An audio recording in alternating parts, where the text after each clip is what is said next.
Welcome to all my travelers out there. I am your host, Darren Beckett, and this is the Global Travel Podcast. For those who do not know my travel resume, I've been to 13 states, 15 countries on 5 different continents, but it is not about me. Here, we are giving you quality travel tips, insights, and recommendations on all the best destinations for ideas to enjoy your vacations.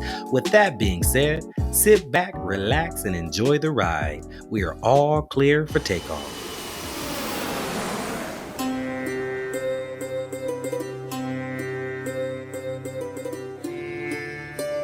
Ladies and gentlemen, before we reach our destination, make sure you guys hit the subscribe button, click the bell, and if you can do me a favor, if you can go to the comment section below, type in the words, "I got my ticket." At the end of the show, I'm going to come back, I'm going to respond to see how your experience went with us, all right? So with that being said, on today's episode, we are taking a trip to India. So make sure you got your passports, your earphones, and something to snack on. We have a very special guest here with us today. But before I introduce her, let me just say this.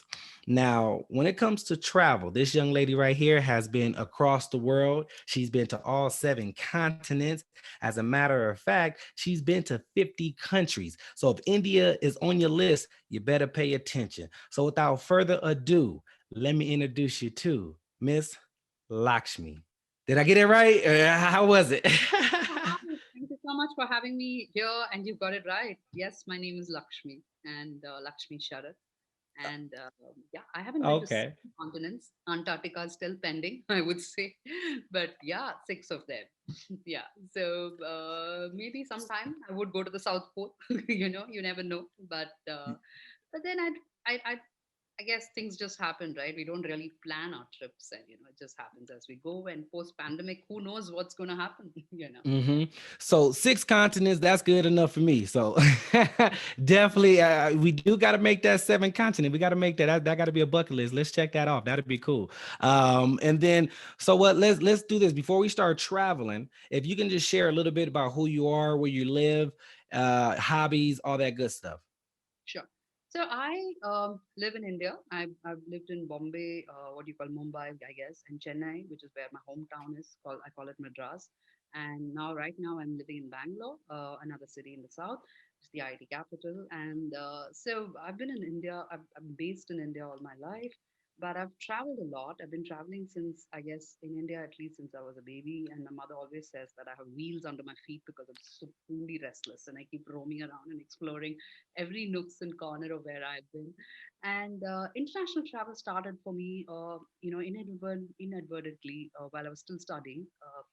And this was in the analog era. So let me just say we had no Google there, no Wi-Fi, no mobile phones, no internet, no Zoom, nothing. I mean, we were typically in I would say maybe our version of the prehistoric era.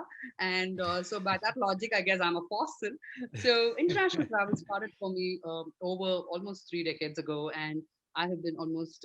I've traveled to Australia, New Zealand, Southeast Asia, and a bit of Australia and South America. Then, and but then I've been in media for almost 15 years of my career. I kind of worked in broadcast media. I'm a writer. I do a lot of content creation. And like I said, at that time it was still the analog, so it was mostly print and broadcast and radio. I used to launch radio stations across South India. I've launched over 15 radio stations. And then I made the transition at some point of time from a content head to a business head. So I got into the operations, I got into the business of media. Digital started coming. I got very excited with the digital era. And I worked with a few digital platforms, and then at one time I decided that I've been all my life, more than 15 years of my career, I've been spending working with brands, building brands up, and I said, why not I do this for myself? And that's when I took a sabbatical, and then I never looked back. So I just bid my 15-year-old career, which I started like a little tiny little correspondent and went on to becoming a vice president of a company. But then I said that part of my life is over and I need to start somewhere. The cubicle was kind of restricting me, and then I started, exploring, traveling in my own backyard. I did my first Europe trip when I took my sabbatical. about maybe about 15 years ago.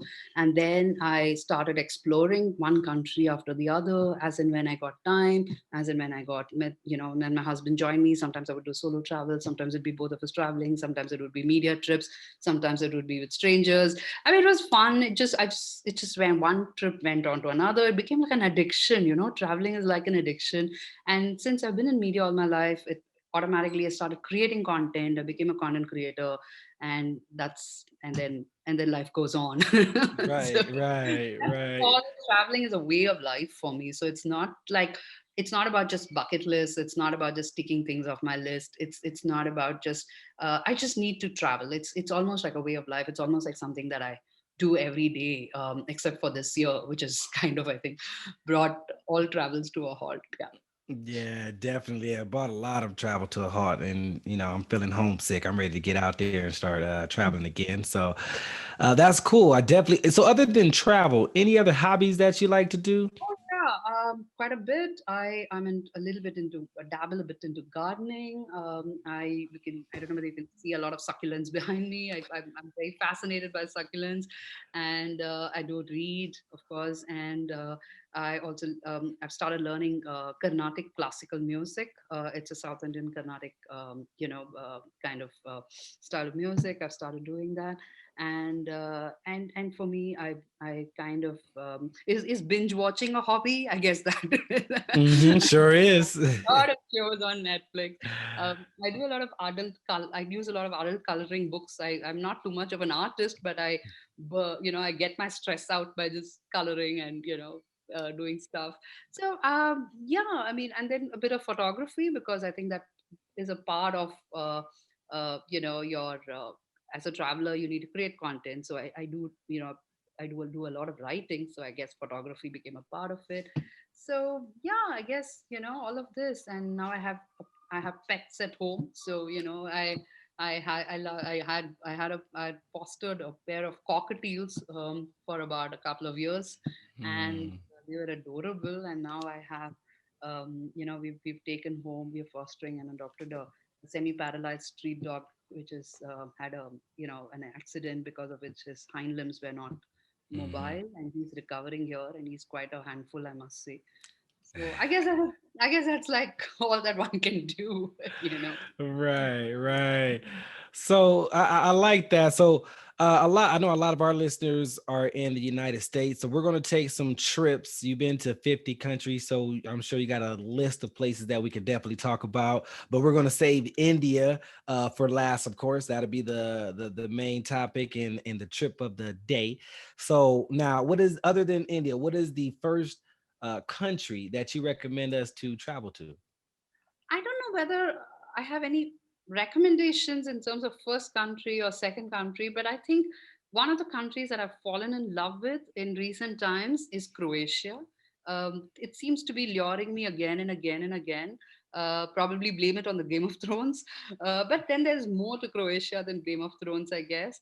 So I started traveling there for the first time. I was there for almost, we were there for almost a couple of weeks. We drove down, my husband and I, we drove down the entire country. We started from and we both do a lot of road trips in Europe, so we really enjoy taking a car and driving. And so I think we spent a lot of time in Zagreb, and I found that very quaint, because for a typical, it is not like your typical European capital. And in my opinion, and a lot of people may not, it's an unpopular opinion, I would say, maybe I find it more romantic than Paris. In fact, I think Really? Zagreb is the romance capital. I mean, at one end, you of course have the Broken Heart Museum out there, which is sad in a way, but it's Uh, also very charming as a place. And then they have broken heart, and then they have these little hearts. Besides the Broken Heart Museum, they have these little hearts as one of the symbol of the town. And when you go there, you buy these little cute little souvenirs with these little hearts, and there's a lot of story behind it. Even the necktie that people wear, which is the croat, it has a whole romantic angle to it. But of course, it also kind of connects you to the French and the war.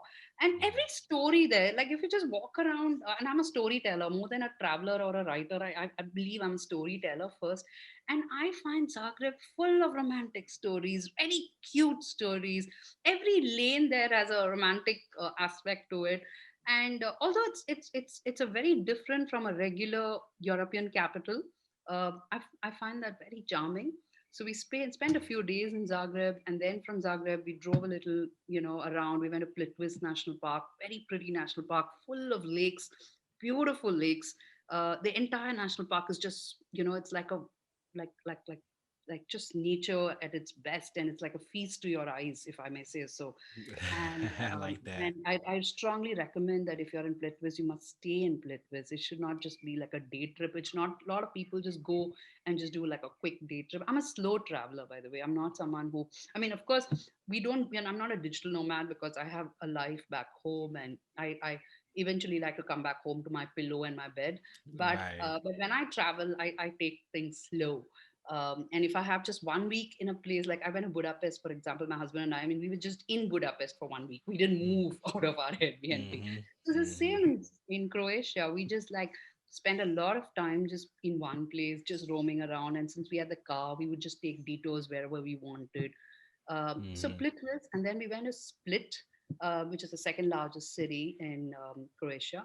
And then along the way, there's this very charming little town called Trogir. Very beautiful, very little cute little place, has its own story, has its own history. They do walking tours there. So we took it some time out, had lunch, spent an whole afternoon there. We had an amazing guide whom we found who told us a lot of stories about Trogir. And then from Trogir, we went to Split. Split is, interestingly, was one of the Roman capitals. The Roman emperor has built a Mm. massive palace there, and parts of Game of Thrones also shot in that old palace. Wow. And um, and it's an experience. You must stay there in the evening. There's an extremely old amphitheater there, and Mm-hmm. just sitting there and just listening to music there, oh my god, it's mind blowing you know Mm-hmm. Yep. so yeah, so I think travel is all about these little moments, right? I mean, people write about, I mean, you have Wikipedia for all the history and the geography and all of this, but these moments and these little things, I think that's what makes a place so very special. So Agreed. Agreed. Now, what about the food in Croatia? What do we stop to eat while we're here?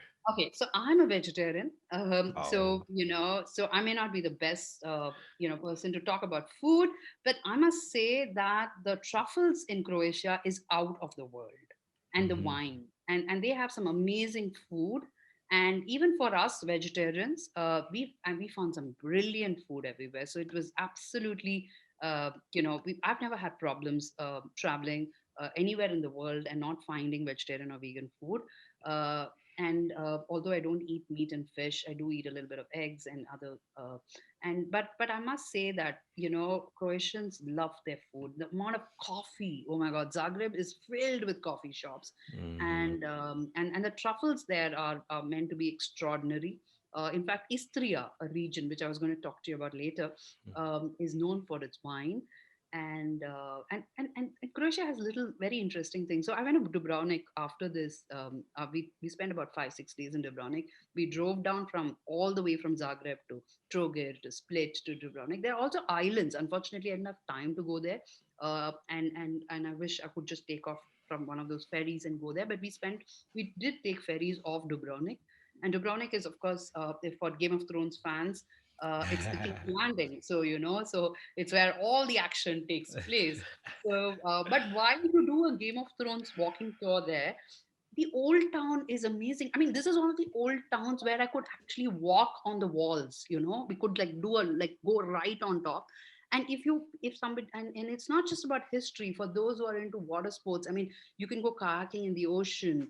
It's Mm-hmm. a amazing little place, Dubrovnik, and I can understand why it is so crowded with tourists. And sometimes it's really sad because crews just come and they just dump a lot of people and go back. And I think over tourists, it's become a victim of over tourism.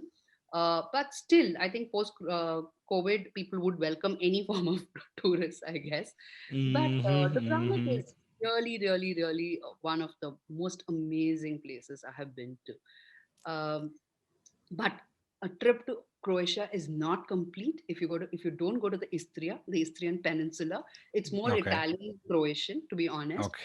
Okay. and it has these. It's got a it's got a beautiful coastline. So if you're going to Revenge, for instance, it looks almost like a mini Venice, and and Pula, which has this really old amphitheater, which looks even older than the Colosseum in Rome, and Wow. yeah, so the entire coastline has these really amazing, coastal towns, and you get a lot of Roman historic connections there. And like I said, it's more Italian. In fact, people speak in Italian there as well, other than just Croatian. Oh. And the fascinating thing about Istria is the other wines. It's really so cool. So if you're like really into wine, um, Mhm. Istrian wine is like mind blowing. The truffles there, like I said, are out of the world. And there's this other very charming little thing there. There's this place called Hum, Hum, which is supposed to be the smallest town in the world. It has just Really? 28 or 29 people. And Wha- it's a and in the Guinness Book of World Records, it's called the smallest town in the world.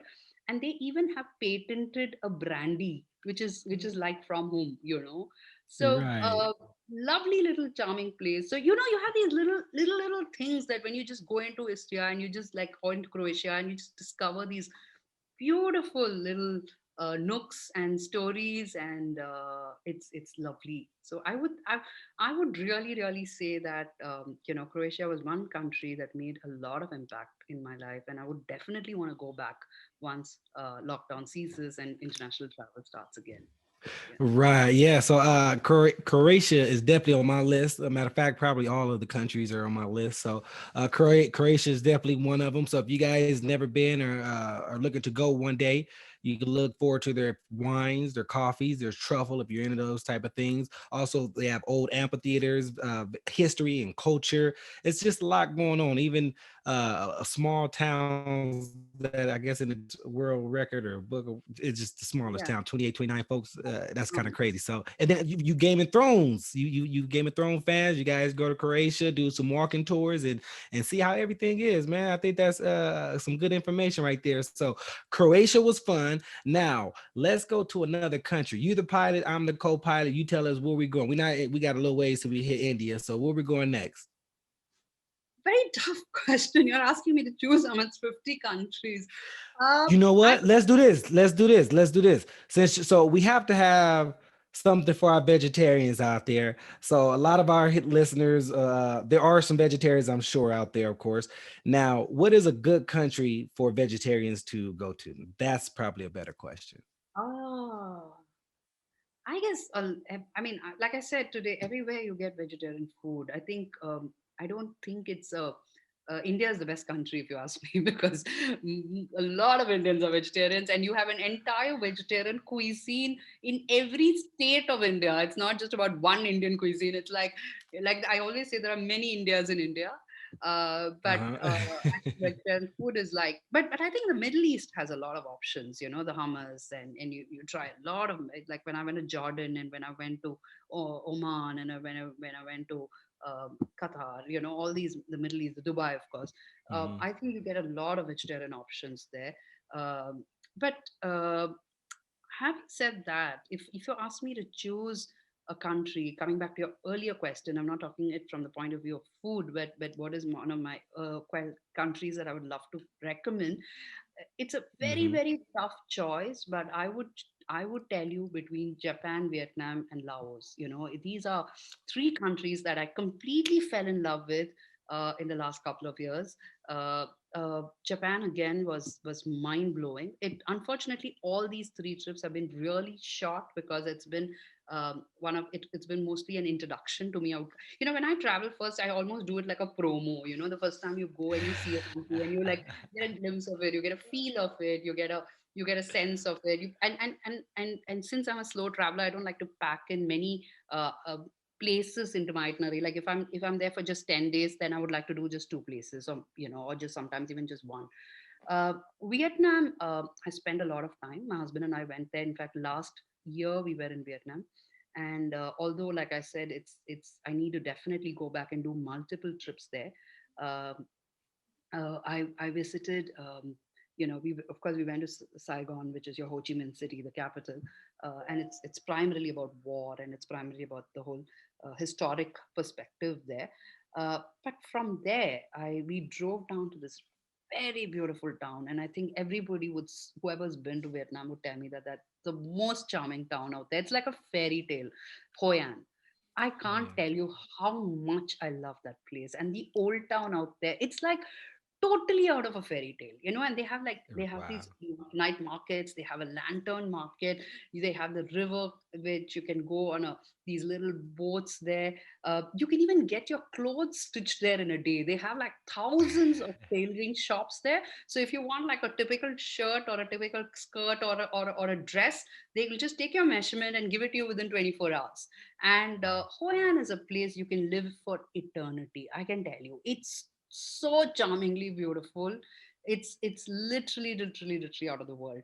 And here, though Vietnamese food is known for its meat, uh, believe me, I was very surprised to find a lot of vegetarian options there.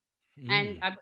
obviously, I didn't expect vegetarian food because I went there expecting, a lot of meat and a lot of, fish and other, no, non-vegetarian food, if you can be, But I was very surprised, and my hostess, she took me to these little places in the villages, and they would make these delicious noodles and rice with some amazing curries and vegetables and fruits and sauces and whatnot. And in fact, she's been saying that she wants to come to India and actually set up a Vietnamese cuisine. And there has been a lot of Vietnamese cuisine restaurants opening in India recently. Really Yeah, nice. both vegetarian and meat dishes. So yeah, so Vietnam is a place. And then of course from Hoi An, we spent a lot of time in Hoi An, and we roamed around a little bit there, and then we went to Hanoi and then to Halong Bay. But these were very short trips, and I would definitely recommend Vietnam to anybody. And I would recommend that you spend at least a month. I had just about, I would say about 10-15 days. But I would really, really recommend that you have, if you can, if you can't spend 1 month at a shot, at least have multiple trips there, because it's truly an amazing destination. Has everything from nature parks, history, culture, temple, story, food, charm, nightlife. I mean, you ask for it and you get it. So yeah, so Vietnam is, I would recommend, is one of the places. I did a very quick trip to Luang Prabang. Like I said, I didn't really explore Laos, but since we were very close to it, I couldn't not go to Luang Prabang. So we just took a flight from Hanoi to Luang Prabang and we spent about um, 4 or 5 days there. Again, like I said, we are one of those people who just go and stay put in a place. And Mm. Laos is very beautiful, and it's really very nice because Laos kind of calms you down. Laos has this really Mm. calming effect, and while Vietnam is very beautiful, it's hyper, it's live, it's got tremendous energy. In fact, Hanoi, the coffee shops are brilliant. Hanoi even has their own version of egg coffee. While Vietnamese coffee is very Wow. popular, you can try egg coffee in Hanoi, and it's quite a rage out there, if I may say so. But Luang Prabang, very calm, very quiet. It's almost like when you Mm. walk around the old town, also, you almost feel like everybody is sitting in their own, like as if, like you and I wearing earphones and just talking amongst themselves. Mm-hmm. It has a beautiful and a serene and a tranquil effect on yourself. Paddy fields, a lot of temples. It's literally like you're in a Zen state of mind when you're in Luang Prabang. Nice. Yeah, so that is some place which I really liked, and I would love to go back to Laos and explore more of Laos. But yeah, so these are the two places that I would definitely recommend. And quickly, if I have time, I would like to talk about Japan because, like I said, I spent almost another again very short trip to Japan, barely a couple of weeks. But being a slow traveler, we took our own sweet time, just exploring Tokyo, Osaka, and Kyoto and around. And frankly, I loved Kyoto more than the other two cities. Mm-hmm. Kyoto is very, very culturally rich, and it's got so many temples, so many stories. And you could also do the geisha tour there, and if you're lucky, you can meet a geisha. And they also have some very very interesting things like the tea ceremony. They have a whole ceremony around the tea, and you can actually take a tour of the tea ceremony and do a lot of walking tours. I did a very interesting walking tour even in Tokyo with Interpret, where they took you into these really old Tokyo, not the Tokyo that you see in the tourist places, but these Right. little stores, little food things, sweets that they make, bamboo stuff that they do. In fact, they even have stores which are only specializing in toothpicks. You have like hundreds and hundreds of varieties of toothpicks. Can you believe it? I mean, Oh, wow, that's I, different. yeah, Japan is so curious. I mean, full of little these curious stuff, and it's steeped in tradition and steeped in lores, and um, their shrines are stories by themselves. The Fushimi Inari shrine, for instance, there's a whole story of how the fox which guards the shrine. He's supposed to be a trickster himself, and there are many Mm-hmm. versions of these little things. So if you really I like to listen to these little stories, and also a lot of little things that I learned from Japan. Like I had this very interesting guide, and he told me something that the Japanese believe in a concept called Ichigo Ichi-e. And they treat almost like every meeting, every moment is special for them. And they treat like if I'm meeting you, okay, today, they treat like this is the last time it may yeah, I'm meeting you. So even if they meet their own, whether they meet a stranger or whether they meet their own family member or whether they meet a colleague or whether they meet a friend, every time they meet the person, they treat it like it's like the last time they would meet, and they would go out of the way to make the moment special, perfect, and memorable. I So like that. it's yeah, it's a beautiful concept. So imagine like you just wake up, you meet your family member, uh, and you treat that moment as a special moment, or you Right. meet a stranger in the park and you treat that moment as a special moment. So for them, I thought that was very very beautiful as a concept. Mm-hmm.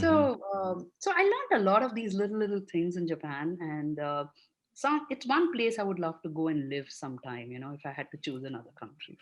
That's good. Yeah, because Japan, just like every other country, is on my list of places to go as well. I've been to Thailand, but I think that, yeah, if you go to different countries, everyone has a different style of travel. All travel matters. Some folks like to hit different countries up, neighboring countries and different cities up, and trying to just, jam pack and get the most bang for their buck. And I'm not opposed to that neither. And there's also other travelers who they like to, be in one country, one place just for a good minute, good week or so, and then really get the full effect, or as much as they possibly can. So that's another way of traveling. There's no right or wrong way. So I definitely like that style. I definitely like that style as well. All style of travel matters to me, so I'm good with that. Now we touched Europe. Well, yeah, we hit Europe. We hit Asia, at the Asian continent. Now let's since you've been to 6 continents, let's go to Australia. Let's take it all the way. What do they call it? Down under or something like that. Yeah, let's take it out to Australia. So what do you recommend? We're in Australia now. What do you recommend us to do here? Australia is where it all began for me. My first ever international country that I traveled in my, like I said, in more than more than 25 years ago, I started with Adelaide in South Australia. I just love Australia. Australia is special. Australia is a place I would go again and again and again. And I've done multiple trips to Australia. So the first time we traveled, we did Adelaide, Melbourne, and typical like when I said the first trip. So my grandfather was coffee planter, and he wanted to at that time explore export options overseas, and that's how I landed up traveling with him and his gang of boys, his old directors and their wives and the whole families. So I went as his assistant, like his EA. Okay, Hmm. so to kind of help him out, I was like in my 20s, out of college, chilling out and nothing to do. So he just said, "Why don't you just come with me on this trip?" So I was like, "Okay," and believe it or not, I'm going to let you in a secret. I bought my first pair of jeans at that time, just before the trip. What? Yeah. And I was like, live, until then we were like living like we were in our, you know, like lost in our own worlds. And and for the first time I was seeing an international country. And like I said, see, because this was life before Google, before internet, before Wi-Fi, mobile phones, so you don't know what to expect. You've not even seen a photograph in your life. It's all about what you study in school, what you see in maybe in a distant, even television doesn't give you so much of information or imagery, so you don't know what to expect when you go to these countries. Everything is new. I remember when I was in the airport, I saw people holding mobile phones, and I was like, what's that? You know, and how can they talk like that? And so it was really a different world out there. So Adelaide is South Australia is very, very I'm very close to South Australia also because of this you know, connection to the fact that I started traveling with the country of that part of the country. But also it has a lot to offer. Kangaroo Island, for example, if someone loves birds and animals and wildlife, and I'm a big time birder. You asked me about hobbies, and I love birding. Birding is one of my favorite hobbies. And Kangaroo Island is brilliant when it comes to birding. And you could have like a, you know, you can go look into the eucalyptus trees and keep looking for koalas. You can look for kangaroos and wallabies in the wild. It's not a national park. It's actually like looking in the wild, you know. And you Wow. could have like a little lunch by the bush, and you would be Mm. surprised to see a lot of wildlife coming near you to, you know, and birds coming and wanting to have a share of your meal. Kangaroo Island was lovely. The beaches there are out of the world. So for those who love beaches, and so South Australia is very special. The wines there are brilliant. If someone who's into wines, the Barossa Valley is like an amazing place to have wines there. And most of Australian wines, in fact, each state in Australia, the wines are spectacular. Whether it's Hunter Valley, whether it is Margaret Valley in some Western Australia, the Barossa in here, and then when my husband and I started doing a trip again to Australia, and we wanted to go on our own, and I wanted to actually retrace this whole nostalgia, we did a road trip. So we said we're not going to fly, and so we said we'll do a road trip. So we went and explored all of South Australia, and then we did a drive from Adelaide to Melbourne, and we drove along the Great Ocean Road. And that Nice. really is a mind boggling experience. It is like the entire journey was along the coast. First, it Hmm. was the whole limestone coast of South Australia. And we stopped at these little cute towns. I mean, there are like towns which are so beautiful that you think that they are straight out of fairy tales. Little coastal towns, small little, you know, hubs, and little community living. There's this little town called Robe, you know, and it's also known for Chinese immigrants who lived there during the, you know, the gold rush and the whole mining. So there's a lot of history out there.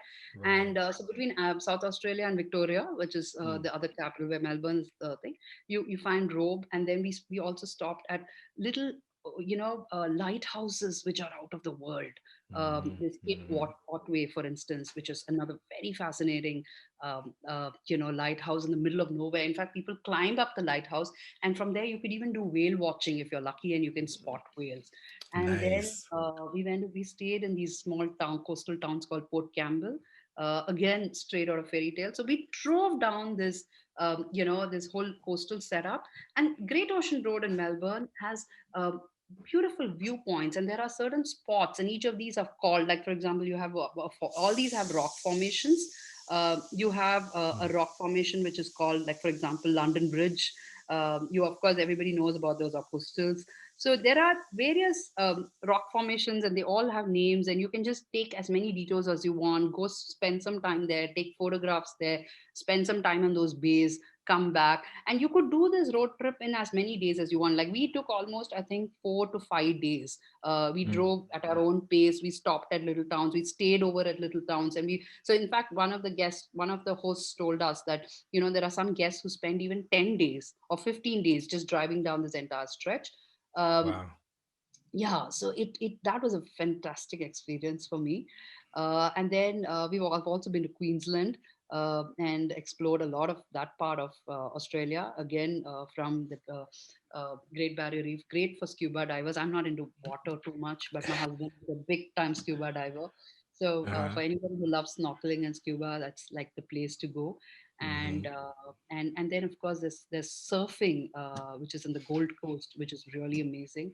And all these places. You asked me about food, right? Mm-hmm. Amazing vegetarian food you get. I mean, like, not, I'm talking about the kind of cuisine that they have, such fresh local produce, great curries, great stuff that I eat in there, in anywhere in Australia for that matter. And I'm not just talking about Indian vegetarian, or Italian. I'm talking about all kinds of cuisine that you get out there, and you get some really great food, and such fresh food. Um Obviously, that's why MasterChef Australia is so popular, right? I mean, and yeah, and the last part of Australia that I have visited, and I would love to see more of Australia. It's just a drop in the ocean, if you really ask me. But I enjoyed Western Australia a lot. Again, it's Mm-hmm. not many people go to Western Australia. A lot of people go towards the more touristy. Um, Victoria and New South Wales. Of course, I've spent a lot of time in Sydney and New South Wales as well. But I think I find Western Australia very, very pretty. We did a lot of whale watching there. Mm-hmm. We went to islands and we did spotted some amazing whales. We also went and saw the vineyards there. We went to Margaret Valley. Driving down Margaret Valley from coast to coast again is a fantastic experience. Very different from the South Australia Victoria coast, but this is another very interesting. You can actually drive from one lighthouse to another lighthouse, and again there are little spots. There's a place called Bustleton Jetty, and it actually has a museum underwater, and there is a train which will take you to the jetty, like a little toy train, and it's very fun. So like I said, these little things make a lot of difference to me when I travel. Perth is of course very amazing. So yeah, Right. I think Australia Right. is really fascinating. And of course, cricket. If you love cricket, coming from India, I think we all live and breathe cricket. So visit to all the Australian stadiums, visiting all the, all from the MCG to the SCG to all of them, Adelaide Oval, and, I think cricket, and exploring and kind of living that. One of my dreams has always been to watch a match in Australia.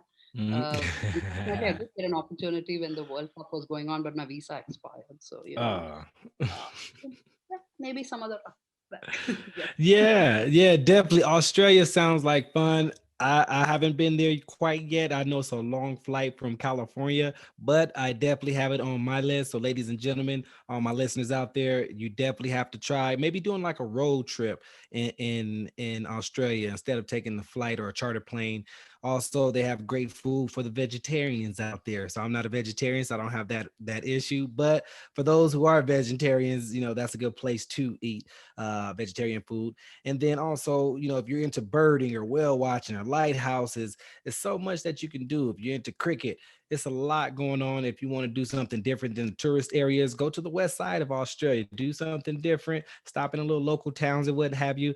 I think it'll be really nice. So, with that being said, ladies and gentlemen, we are officially landed in India. So now we are off the plane, stretching our legs. It was a long flight. We ready to hit the ground running. So, Lakshmi, what do you have for us? What is the first thing you would recommend us do while we're here?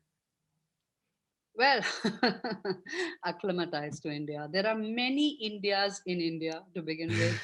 So each part of India is like a mini country by itself. Each place is a cultural, So take a deep breath, and and there is, believe me, you will have an onslaught on your senses now, because you're going to hear noise, you're going to hear colors, you're going to be blinded by flavors, you're going to get on dose of culture, people, crowd, horns. So you're going to have a lot of good, you're going to have a lot of bad, you're going to have, like, a mix of so many things happening around you.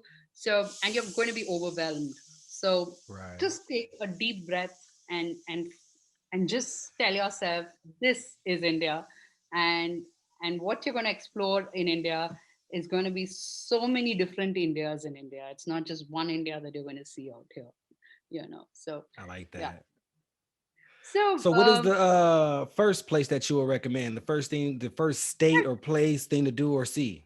well, I live in South India, so I'm a little partial to South India than to the usual tourist circuit. A lot of people typically, when they do the first trip to India, they normally visit, of course, the Delhi, Agra, Jaipur, Rajasthan, that circuit, and then they come down to Mumbai, and then they go to Goa, and sometimes, if they have extra time, they do the bit of Kerala and explore a bit of Kerala. But like I said, we have 26 or 27 different states and innumerable union territories. I'm very bad with these facts and numbers. But but there are different states, and each state is so different. And like I said, you'd almost feel like when you're in South, for instance, you'd almost feel like you're in a different country altogether. And I in the East, you'd feel the same. West, you'd feel the same. So, like I remember one of my Italian friends telling me that we were planning to go to a particular city in the north, and I have not been there. And she was like, "This is the first time I'm going there. And I'm scared. I'm going to get a culture shock." And I said, "Believe me, I'm going to get a culture shock coming from South." I said. So, but in India, I think you need to be open. You need to be receptive to different cultures. You need to also understand that Indians are very curious in people. They're probably always, wanting to know. They're very hospitable, but they're also very curious. They also want to know where you are, what you're doing. Rustic India is very, very different from urban cities. And so the food here is phenomenal. It's spicy. But again, you get a lot of international food out here today. But each state, each region has its own cuisine. The breakfast dishes are very different. A lot of rice kind of dishes are made here. A lot of dishes are made out of, wheat. You get a lot of those breads, what people call, rotis and naans. You get a lot of gravies and sabjis. You get a lot of vegetables gravies. You get chicken masalas. So a lot of spicy food is had here. A lot of vegetarian food is also available here. Almost every state has equal number of vegetarian and both meat and fish dishes. Seafood is very, very popular if you're in the coast of either the western coast or the eastern coast. And you get all kinds of fish. You get like river fish. You get fish. All. I mean, I'm not an authority on meat and fish, but I can tell you that there is variety out there.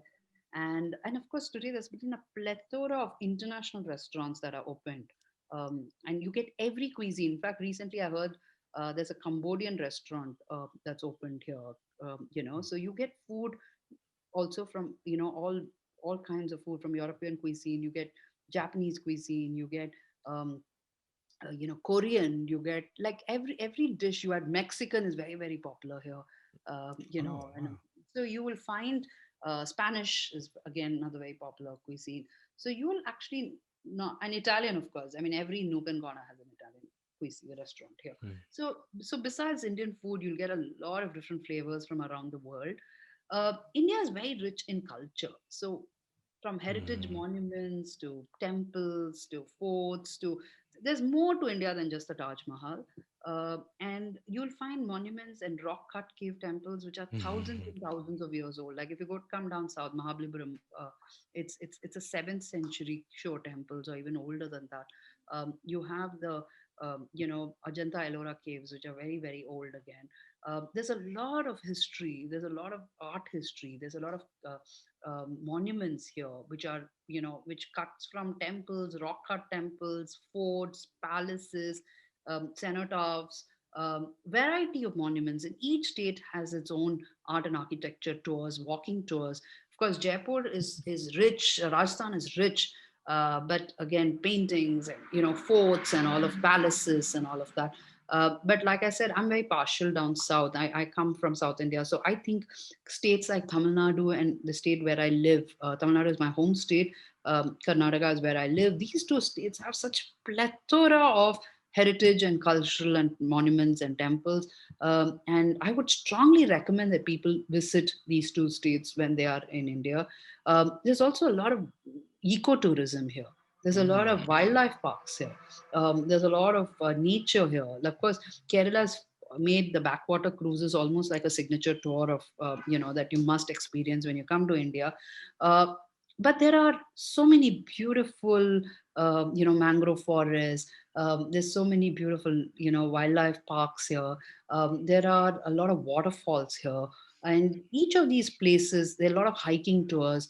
Um, but I would recommend that you go when you're planning a trip with a well-known, because India, like I said, can get very difficult for someone who's not been here before, who's not familiar with the terrain, who's not familiar with the people and the culture.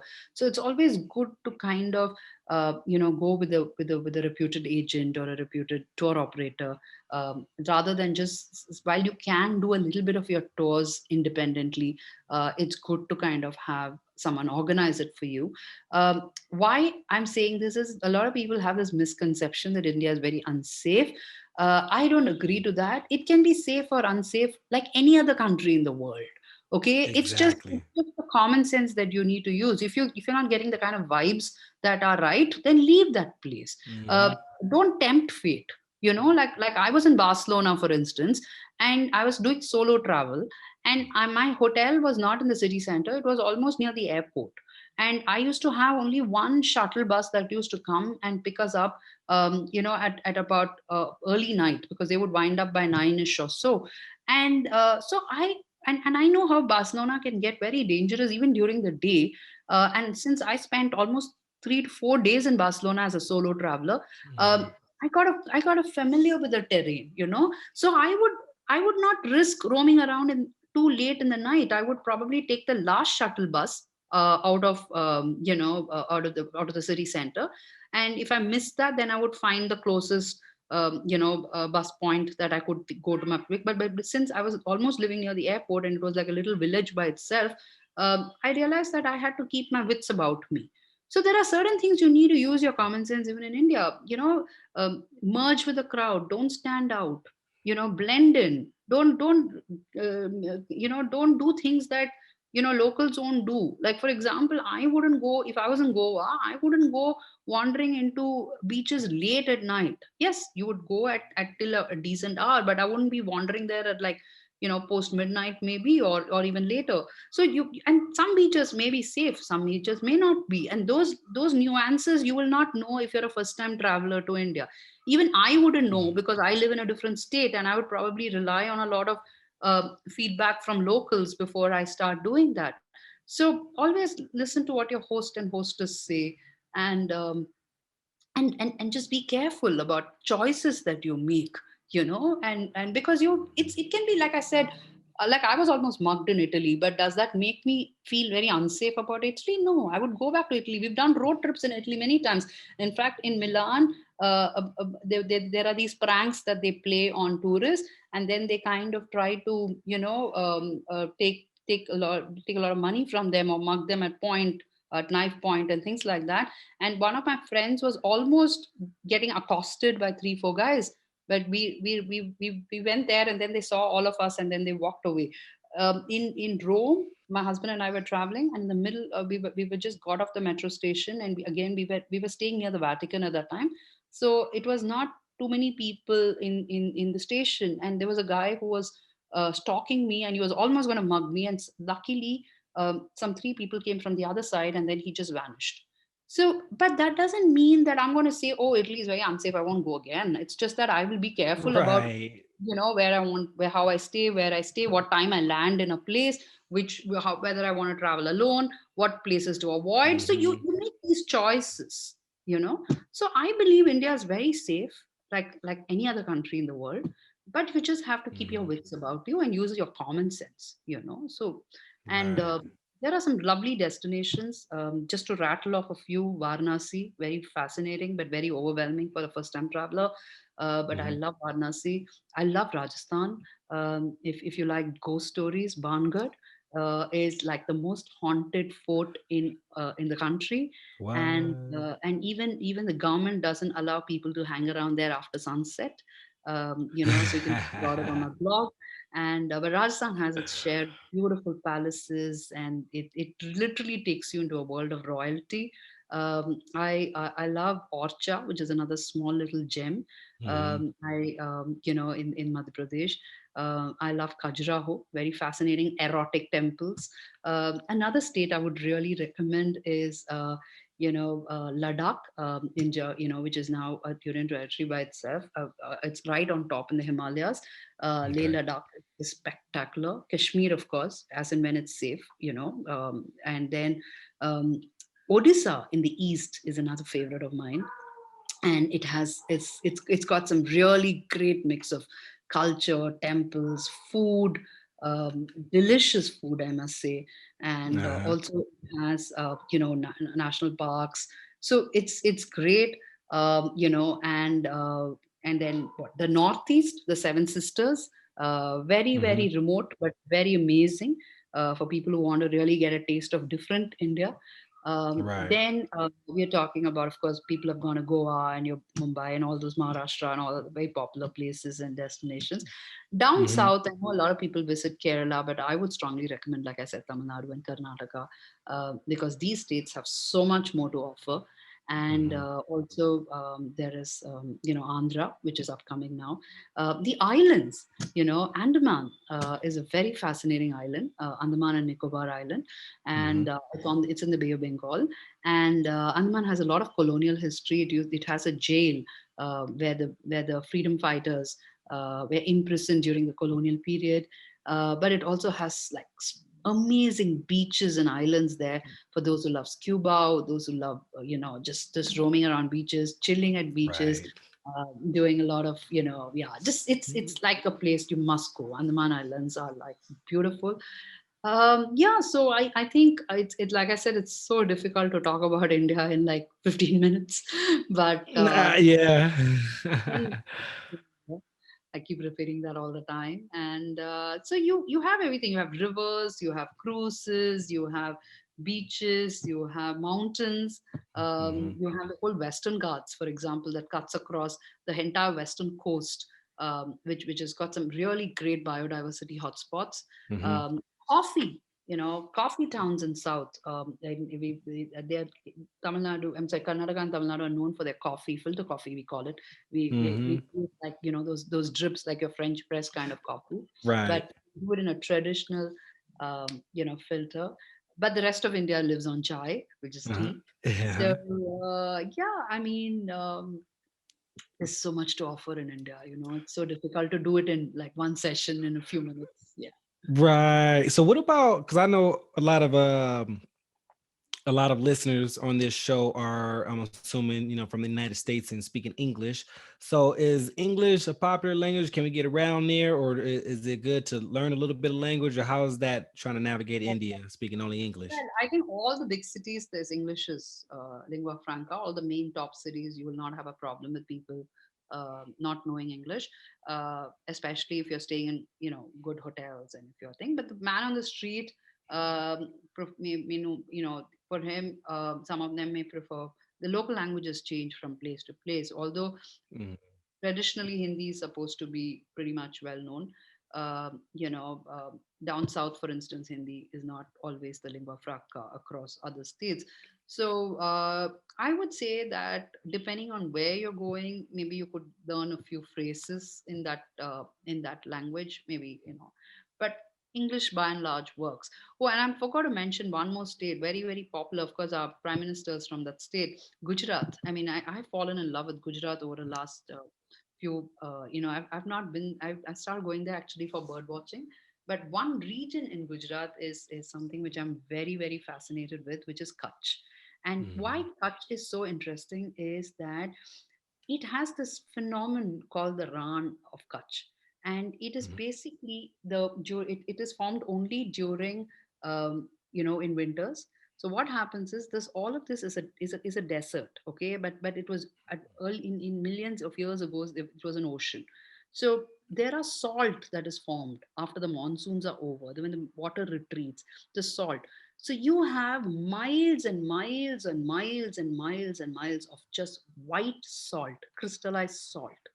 And during a full moon night, during the winters and the full moon night, if you're just standing there and you're looking at the like miles of salt around you, and you see the moon in its glory, I can't tell you how romantic it is. And mhm, they also do a Ran festival, and it happens only in winter. mhm. And the salt formation itself happens only after the monsoons are over. Right. and the rains are over. So it's and Kutch also has a lot of villages. And each village specializes in a certain craft and textile. So you have Mhm. villages which are in text fabric, pottery. You have villages which are into embroidery, villages into making bells. Each there's even one very fascinating art called the Rogan art, which is a form of painting. So each village there has a certain very very interesting craft. And they also have a lot of palaces, they have a lot of museums. Gujarat had a lot. If you go to Baroda and all these places, they had a lot of earlier they were called princely states. So they had a lot of palaces, and there were a lot of these old museums. And so it's really interesting. If it's in the west of India, and it's one state which I didn't miss when I was talking, rattling out the rest of the states. But it's a state which is very close to me now. I've made multiple trips to Gujarat. The capital Uh-huh. is, of course, Mahatma Gandhi, father of the nation, he lived there, in the Sabarmati ashram. So the capital is named after him, called Gandhinagar. But Ahmedabad is the Wow. main, city, the bustling city. So yeah, so if you're planning a trip to India, you must include Gujarat in your itinerary. Definitely. Now, what about, because I know I'm a huge weather person, but I guess it really doesn't matter when you're just visiting a place. But what is the weather like? When is the best time to go to India? And what is that like? So weather, like I said, changes from mostly from place to place, but by and Mhm. large, there is summer and there is winter. And you have and winters can range from, like, if you're in the north and if you're in the mountains, it can be like very cold. It can go into four single digits, and it can even go. You obviously, if you're like in the Himalayas, you'll get a lot of snow. And down south, winters are pretty much pleasing. It's like your California winter, which is in your 20s, and temperature doesn't Mhm. really drop too much into single digits. Uh, the main season is the monsoon season, which most states have, except a few states in South. You have, like, for example, from June to about September, it rains heavily in some parts of India, and some parts of India it rains, but not so heavily. Um, in So the rest of the time is summer. Summer can be very harsh in most states. It can go up to even 40-45 degrees. And yeah, and winters are very pleasing. So a lot of travelers come after the monsoons are over, and that's when a lot of festivals also happen. Like in Gujarat, you have the Ran festival, and Tamil Nadu, you can see a lot of temples, and you have a lot of dance festivals. You have Karnataka having its own share. You have Hampi, which is like a state by. I mean, it is an ancient capital which is filled with ruins of the Vijayanagar dynasty. So it's each place has its own little thing to offer. But winters are when most people love to travel down south, and or up north, or anywhere else you want to go. Monsoons is avoided only because you can't venture out too much. Some places you get heavy rains. During the winter, you in states like Tamil Nadu gets a little bit of winter rainfall. You get cyclones. Like right now, there were two cyclones that happened, but these don't happen throughout. They just come and go. So Right. that you can just check your weather report and plan. But I think winter, from I would look at maybe October to March. I think that would be one of the best times to travel in India, any part of India. Yeah, that's actually, yeah, that's good to know. Yeah, that's that because I know, like you mentioned, monsoon season. Folks have or countries have hurricane seasons, and it's different. I know it's different states do, like on the East Coast and like Florida would not have hurricane season. So there are different times that you should go and should avoid as well. So with that being said, we spent a lot of time in India. It wasn't enough time. It's a lot to do in India. If it's not on your list, it's so much to do. We can't cover it all in 30 minutes, but for what we did cover, we did a lot. There's old, temples.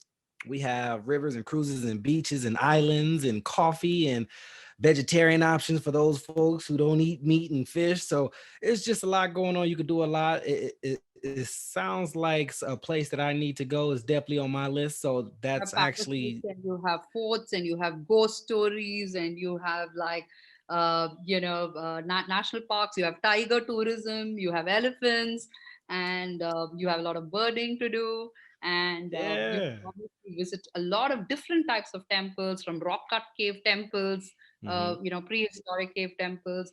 You have a lot of stories of kings and queens here, and you obviously have a lot of offbeat ecotourism destinations. You can do a lot of hiking. Mm-hmm. And you can of course see the ran, which is nowhere in the world you see these salt, salt pans, if you can call it, and they are like stretched for miles and miles and miles, and you can go berserk on a full moon night, and just stand there and just lose yourself, and Yes. you have a lot of rustic tourism, you have a lot of crafts, you have a lot of local arts and crafts. And we Indians also are beginning to believe a lot in sustainable and responsible tourism. Nice. You have trains. You can travel down in trains. You can do road trips. You have the Seven Sisters, the Northeast India, which is extremely fascinating. Very, very offbeat in terms of what other states, what other countries don't have offer. Mm-hmm. And you have monasteries. You have Buddhist monasteries up in the mountains. You have the Himalayas. You have the Western Ghats. What do you want? India got it. India got it. Whatever it is, what you want, what you need, it got everything. So we have to start wrapping things up. We do have a flight to catch back home. So we're gonna hit the gift shop, get some souvenirs real quick. But before we head on out and as we're getting our gifts and all that, is there any last thing that you want to talk about, India, before we head on back home? I think, you know, be mentally prepared for India. Don't listen to what 100 people tell you about India. India is safe. Take it slowly in India. You need to acclimatize to India because, like I said, you'll probably get an onslaught of, sounds. It's burst of color. It's literally an onslaught on your senses, if I may say, in a good and in a bad way. So take it slow. Be a mindful traveler. Live in the moment. You know, and don't try to pack too many things in India. Probably do multiple trips to India because you obviously can't explore the length and breadth of the country, in one trip. But if you're coming from far and you want to get a lot of buck for your money, then pace your trip well. Spend maybe a month or two. Take one place at a time. Like I said, uh, you do the touristy circuit, which is your Delhi, Agra, Jaipur, and a lot of people, like I said, go up to Mumbai, Goa, then maybe Kerala. I mean, these are some of the places that are normally visited, but do places like I would recommend like Ladakh and Kashmir. Do places like Gujarat. Do places like Orissa. Do places like West Bengal. Do places like the Northeast. Come down south. Spend more time in my home state, which is Tamil Nadu, and the state which I live and which I live really like, which is Karnataka. Go to the islands, which is Andaman and Nicobar Islands, and there are a lot of other states as well. There's Jharkhand, there's Madhya Pradesh, Maharashtra, there is Andhra Pradesh, there's Uttar Pradesh. Go to Varanasi because Varanasi is an experience by itself. And I mean, obviously, I'm not going to rattle out all the names out here, but I think every Right. state in India is very special, and every state has so much to offer. There's so much of history. There are different destinations like Hampi in south, which is a pure heritage destination. You have Khajuraho, you have Konark temple, you have Mahabalipuram. You have a lot of UNESCO heritage sites here. You have cave temples here. You have national parks here, tiger tourism. So you have the beaches, you have the mountains, you have snow-capped mountains, you have the Western Ghats, which are biodiversity hotspots. So Mm-hmm.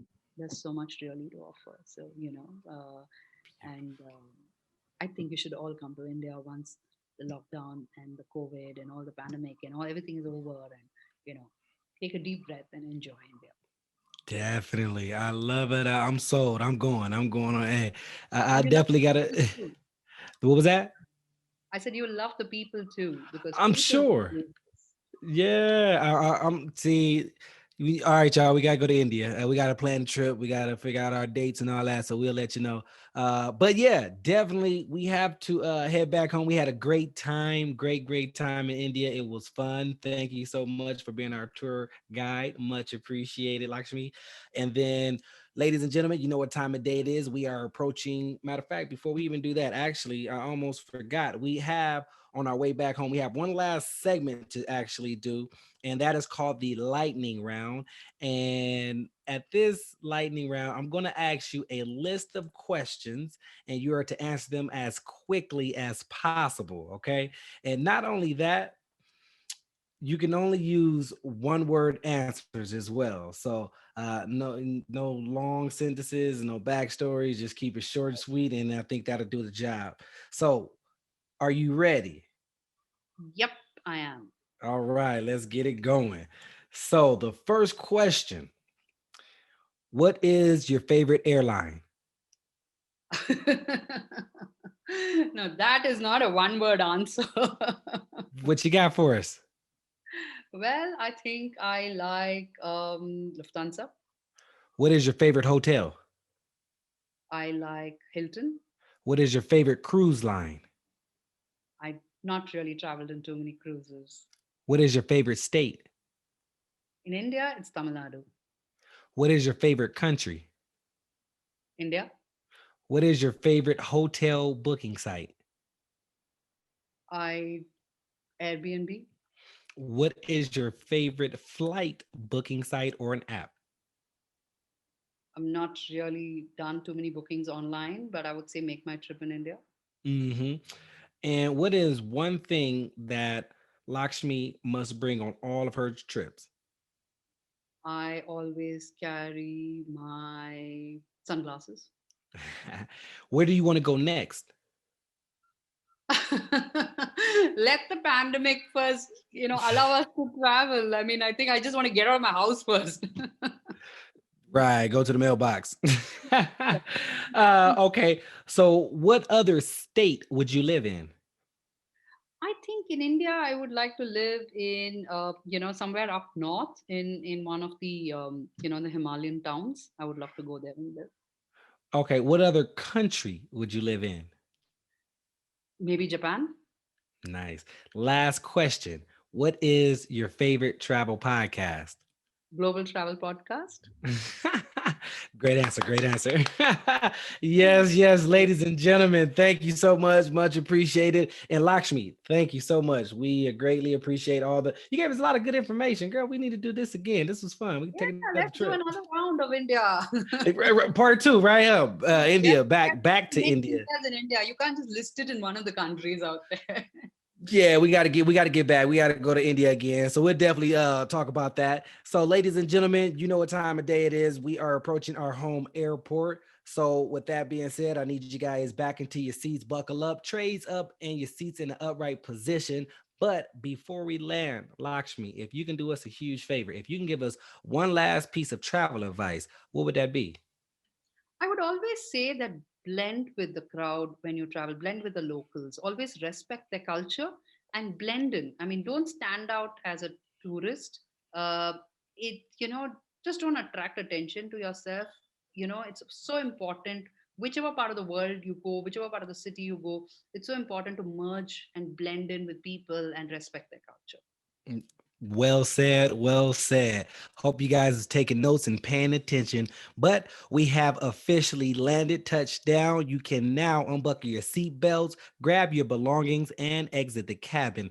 Thank you for flying here with us at the Global Travel Podcast, and we'll see you on our next trip. If you would like to be a guest on our show and tell us about your travel experiences, then leave us a comment in the comment section below so we can reach out to you. Also, if you have any countries, states, or cities that you'd like us to review, please let us know so we can plan a trip there. Lastly, if you got some good value today and liked our podcast, please hit the like button and click subscribe so you can travel with us again next time. So subscribe right now because you don't want to miss the next trip. With that being said, over and out.